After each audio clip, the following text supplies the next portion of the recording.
Now we will discuss management of asthma according to NICE guidelines in adult population, that is population above the age of 17 years.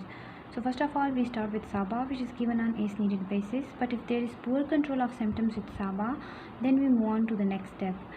Now what is meant by poor control of symptoms? So if the patient is using SABA more than 3 times a week, or if there is nighttime awakening, then this by definition is called a poor control of symptoms.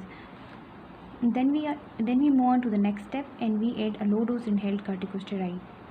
But if this fails to control the symptom, then we add a leukotriene receptor antagonist like montelukast. If the symptoms are still not well controlled, then we move on to the fourth step and we add a LABA.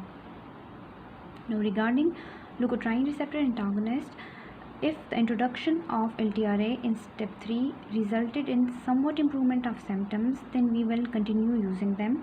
But if they completely failed to control the symptoms when they were initially introduced, then we will stop the use of LTRA and will simply continue with the LABA.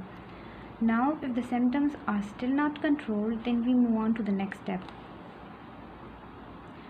Here we give low dose inhaled corticosteroid and LABA in a combination inhaler which is called MART. MART refers to maintenance and reliever therapy, which contains a low dose inhaled corticosteroid and a LABA, but the difference is that the LABA which is present in MART is both fast acting and long acting, so it can be used chronically to control the symptoms as a maintenance therapy or to quickly relieve the symptom when an asthma attack occurs.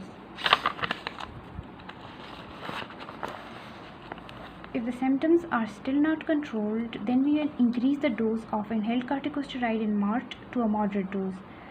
If this also fails to control the symptoms, then we increase the dose of inhaled corticosteroid to a high dose. But there is no MART available which contain inhaled corticosteroid in high doses, so we switch back to inhaled corticosteroid and LABA as individual fixed dose inhalers rather than a single combination inhaler. Or alternatively, we can continue using SABA and moderate dose inhaled corticosteroid, the MART with moderate dose inhaled corticosteroid, and we can add a new drug like theophylline or LAMA. Beyond this point, NICE suggests referral to a pulmonologist or asthma specialist.